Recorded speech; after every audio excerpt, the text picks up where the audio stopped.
Comenzamos el barroco en España, un tema que vamos a dividirlo en cuatro grandes presentaciones. En la primera, exclusivamente nos vamos a centrar en la arquitectura barroca española. Habrá otro apartado en el que hablaremos de la escultura y la pintura la vamos a dividir en dos grandes presentaciones. Por un lado, nos centraremos en la figura de Ribera, Zurbarán y Murillo, y dejaremos una última presentación dedicada exclusivamente a Diego de Velázquez. Lo primero que debemos de tener muy claro es, que el barroco español no es más que la expresión de la contrarreforma católica, pero también de la crisis económica, social y política que desde el punto de vista artístico va a originar dos actitudes estéticas contrapuestas. Por un lado, los que mantienen una postura pesimista y por otro, los que se refugian en un mundo de fantasía. De esta manera, vamos a empezar el tema de la arquitectura barroca hablando fundamentalmente de sus características generales, así como también de las principales etapas en las que se divide la arquitectura barroca española. Podemos hablar de la arquitectura barroca española y deciros tres características fundamentalmente. La primera, que se acentúa la tendencia decorativa y barroca. La segunda, que se busca una arquitectura para impresionar, muy lujosa, de materiales pobres, a fin de conseguir efectos decorativos de forma económica. Y, en tercer y último lugar, las dificultades económicas del periodo impiden la puesta en práctica de grandes proyectos urbanísticos, por lo que se va a reconstruir sobre lo que ya está hecho. Respecto a las etapas en las que se divide la arquitectura barroca española, en primer lugar tenemos que hablar de un barroco temprano, un primer barroco, que iría aproximadamente desde el año 1580 hasta 1630, en donde la influencia del estilo herreriano es más que evidente, donde la iglesia volverá a jugar un papel fundamental, más a raíz de la contrarreforma católica puesta en marcha desde el Concilio de Trento, y un barroco temprano, un primer barroco donde Madrid va a liderar la capitalidad artística del periodo. Por otro lado, en cuanto a la iglesia, se plantea la planta jesuítica inspirada en la iglesia del Jesús de Roma, que es el nuevo modelo de templo a seguir por la contrarreforma católica y que fue impuesto por los jesuitas. Recordaros que la iglesia del Jesús es una obra de Vignola con fachada de Giacomo de la Porta y que es un templo que obedecía a los planteamientos contrarreformistas, es decir, los templos necesitaban espacios interiores amplios para albergar grandes masas de fieles. El modelo dispone de una sola nave muy amplia con capillas hornacinas, cabecera absidial y crucero cupulado. Una segunda etapa de la arquitectura barroca española se identificaría con el barroco pleno, aproximadamente desde 1630 a 1680, en donde las dificultades económicas, sociales, políticas y demográficas va a dar pie a que los focos artísticos no los encontremos ahora tanto en Galicia como en Andalucía.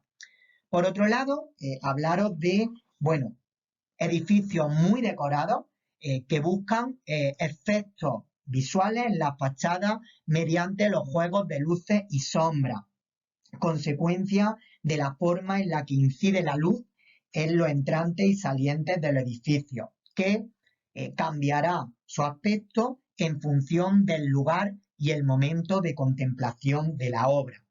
En definitiva, en este barroco pleno tenemos que hablar de un barroco exuberante que tiende a lo artificioso y complicado para sorprender y causar admiración. La última etapa, el barroco tardío, que iría desde 1680 a 1750, también se le conoce con el nombre de rococó, un estilo caracterizado por una excesiva ornamentación en el interior del edificio que tiene su foco de origen o que nace en Francia y que se extenderá de ahí al resto de Europa, con muy buena acogida también en España. Respecto a la primera etapa de la arquitectura barroca española, el barroco temprano, el primer barroco, ya os he comentado en la introducción que habrá una clara influencia del estilo herreriano, es decir, del estilo que proyecta Juan de Herrera en el monasterio de San Lorenzo del Escorial. Esta primera etapa se caracteriza por, bueno, un estilo monumental y colosal, de austeridad decorativa, donde solo la decoración la vamos a ver en la pirámide decorada con bolas, es decir, una sencillez ornamental brutal, donde la simetría, donde la armonía, la proporción y el equilibrio, en definitiva, la racionalidad constructiva, se caracteriza por un sentido estático y ordenado, en esa masa horizontal, donde destacan las torres angulares, coronadas por finos chapiteles y por tejados de pizarra muy del gusto de Felipe II y de inspiración flamenca. La aportación clásica al estilo herreriano nos lo vamos a encontrar en sus pórticos. De esta manera vamos a ver cuáles son las principales obras de la arquitectura barroca en este sentido. Por un lado, tenemos que destacar el Monasterio de la Encarnación en Madrid. Deciros que durante el siglo XVII la Orden de los Carmelitas experimentó una gran difusión que hizo que se realizaran muchos conventos e iglesias. El convento de la Encarnación es una obra de Fray Alberto de la Madre de Dios y fue pagado con dinero donado por la realeza. Es un edificio de planta de cruz latina, de una sola nave y cúpula en el crucero. La fachada la vamos a ver en numerosas iglesias carmelitas. Una fachada que, como vemos, tiende a la verticalidad y en la que los únicos elementos decorativos son dos escudos en los que aparece el toisón de oro y un relieve en la parte central. Está rematada la fachada por un frontón triangular. También destaca el convento de San José de Ávila, obra del arquitecto Francisco de Mora, que sigue el modelo de iglesia carmelita, con una planta longitudinal de nave única. La fachada, de nuevo, vemos que está coronada por un frontón triangular con un gran óculo en el centro y bajo él se encuentra un nicho con la imagen del santo titular en mármol blanco.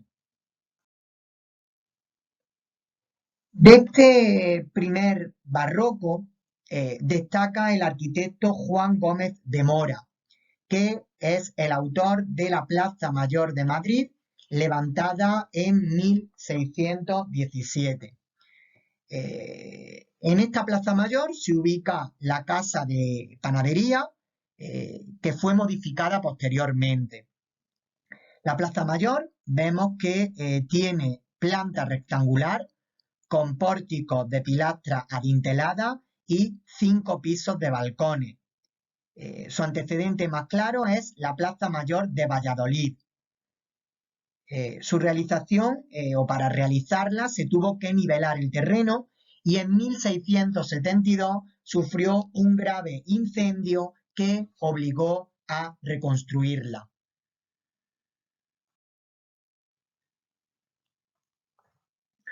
De esta manera vamos a pasar a la segunda etapa de la arquitectura barroca española, el pleno barroco, que como he dicho se desarrolla en la segunda mitad del siglo XVII. En primer lugar nos vamos a centrar en Madrid, donde destacó Pedro de Rivera, quien sin duda fue el arquitecto más importante de este periodo, al tiempo que fue uno de los más criticados por los neoclásicos, dada su desbordante fantasía arquitectónica.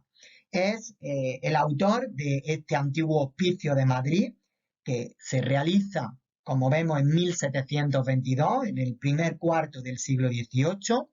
Es una obra construida en ladrillo, pero la portada es de piedra. Una fachada en la que se introducen óculos, frontones partidos y las estípites.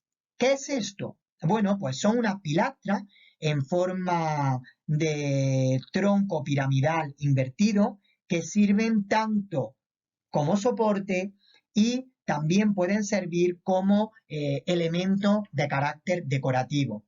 Deciros que Pedro de Rivera crea en edificios como este hospicio, así como en el cuartel del Conde Duque, un tipo de portada retablo que será de gran difusión.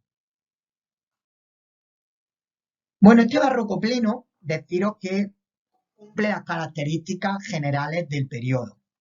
En Galicia destaca la fachada del Obradoiro de la Catedral de Santiago de Compostela, que fue proyectada por Fernando de Casas Novoa y Domingo Antonio de Andrade. Realizada entre 1738 y 1747, deciros que se respetó el mantenimiento del pórtico de la Gloria contra las disparatadas opiniones que proponían derribarlo. En la fachada del Obradoiro se logra el objetivo que se busca, es decir, impactar y causar expectación, capturar la atención del espectador.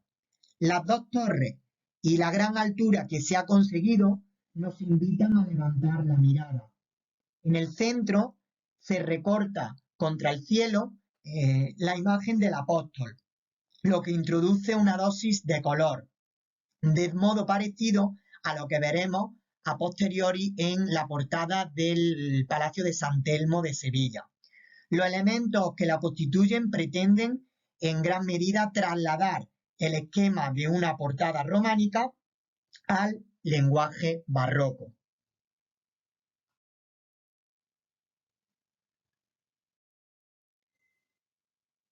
La fachada de la Catedral de Murcia es una obra de Jaime Bort, en la que se combinan las formas cóncavas y las formas convexas, rompiendo de esa manera pues la frontalidad que hemos visto antes en la fachada del Obradoiro de Santiago de Compostela.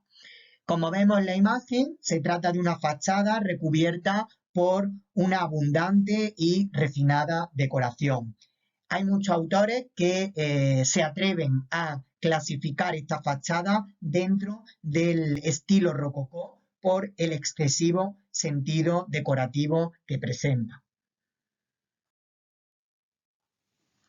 En Granada destaca Alonso Cano, que crea la fachada de la catedral.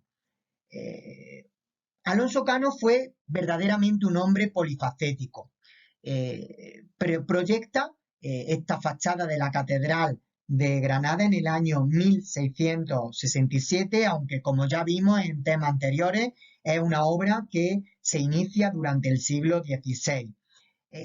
Consigue un efecto de profundidad al hundir tres grandes vanos, tres grandes arcos estrellados, que son sin lugar a duda el elemento más sobresaliente de la fachada. Este tipo de fachada, este tipo de arquitectura influirá mucho en el barroco mexicano. ¿De acuerdo? Bien, en este sentido vamos a seguir. No nos vamos de Granada porque tenemos que hablar de la sacristía de la Cartuja, obra de Francisco Hurtado Izquierdo, que la ejecuta entre los años 1702 y 1720.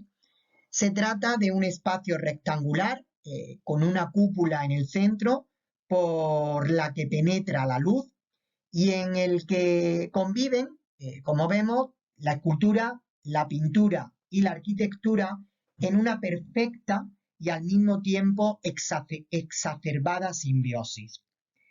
En la sacristía encontramos un sinfín de curvas y contracurvas, pilastras, columnas salomónicas, rocallas, que configuran una decoración plenamente barroca. Se trata de un espacio muy similar al de la sacristía del monasterio de Guadalupe en Cáceres, que está decorado, esta sacristía, con pinturas de Zurbarán y esculturas de Alonso Cano. Mirad, Leonardo Figueroa es uno de los grandes arquitectos del barroco andaluz y es el autor del Palacio de San Telmo, fachada ejecutada entre 1724 y 1734, y este palacio era el lugar en el que vivían los huérfanos de los marineros que habían muerto en América. La fachada representa el ejemplo más claro de barroco decorativo, ya que toda su superficie está engalanada con todo tipo de elementos que producen una sensación generalizada de abigarramiento. El balcón está sostenido por atlantes. ¿Qué son los atlantes? Son figuras masculinas que sujetan sobre su cabeza un entablamento. Uno de los primeros autores que hace referencia a ellos, a los atlantes, es Pausanias.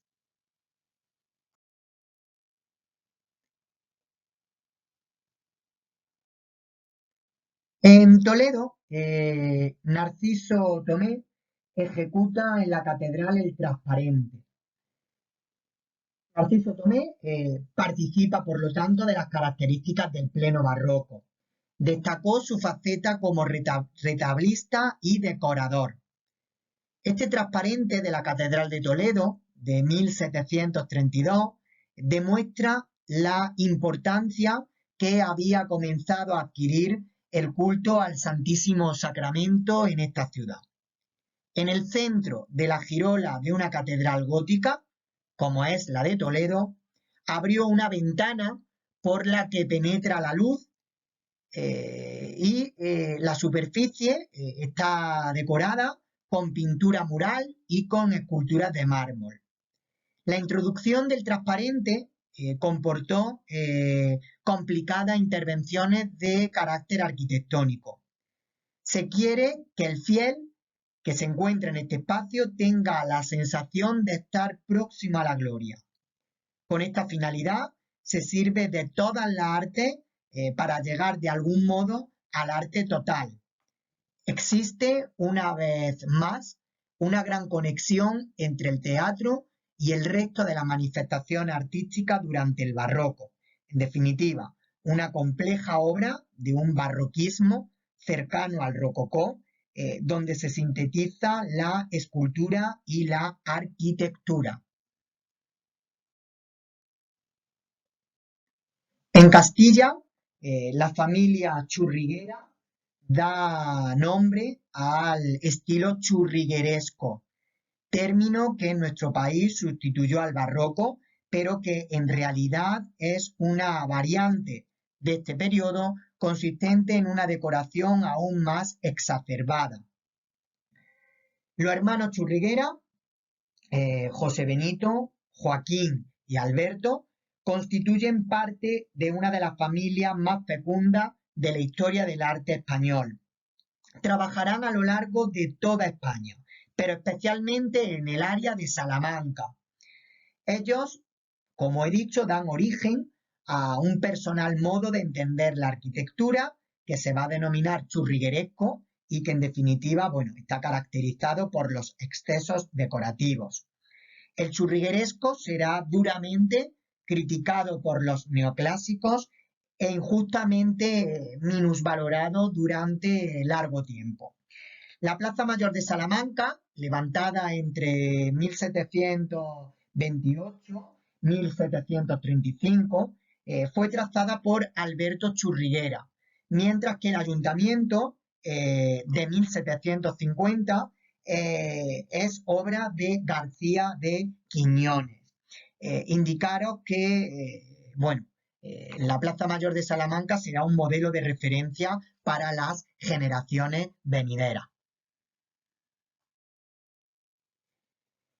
No quiero acabar este apartado sin hablaros de la arquitectura palacial de los Borbones.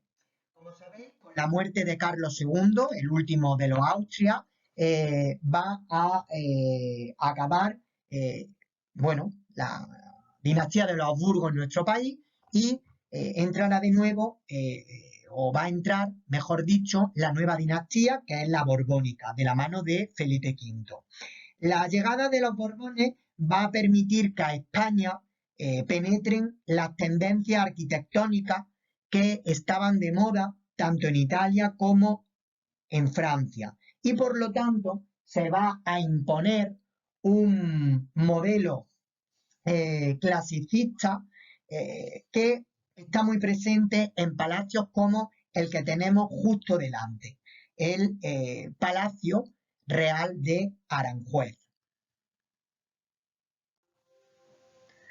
Durante la primera mitad del siglo XVIII se van a construir en España importantes palacios vinculados directamente a la monarquía borbónica. Con este fin vinieron a España muchos artistas extranjeros, especialmente italianos y franceses. En el Palacio de Aranjuez, por ejemplo, trabajaron Santiago Bonavia y también Francesco Sabatini, entre otros. También lo comienzan Juan Bautista de Toledo y Juan de Herrera. Destaca también el Palacio Real de la Granja de San Ildefonso, que fue proyectado por Ardemans, Teodoro Ardemans, en 1721 y por Filippo Juvara. Es uno de los ejemplos más admirables de la arquitectura palaciega del momento y los jardines de este palacio son uno de los más bellos que se conservan en España. Destaca también el Palacio Real de Madrid, proyectado tras el incendio del antiguo Alcázar de los Austria, como veremos. Filippo Juvara fue llamado a Madrid en 1735, invitado por Felipe V. Él fue quien realizó los proyectos del Palacio Real de Madrid en colaboración con su discípulo Giovanni Battista Sacchetti. Fue precisamente este quien se encargó de finalizar las obras que quedaron inconclusas a la muerte de su maestro. Se asienta sobre un espacio en el que mucho antes existieron otros edificios. Se cree que allí hubo un castro romano, una fortaleza musulmana, que los reyes cristianos transformaron según sus necesidades, y por último el alcázar que hizo Felipe II, y que se destruyó en el incendio de 1734 y que permitió la construcción del Palacio Real de Madrid. Bueno, pues vamos a quedarnos hasta aquí para en el próximo vídeo hablar más detenidamente de la imaginería española.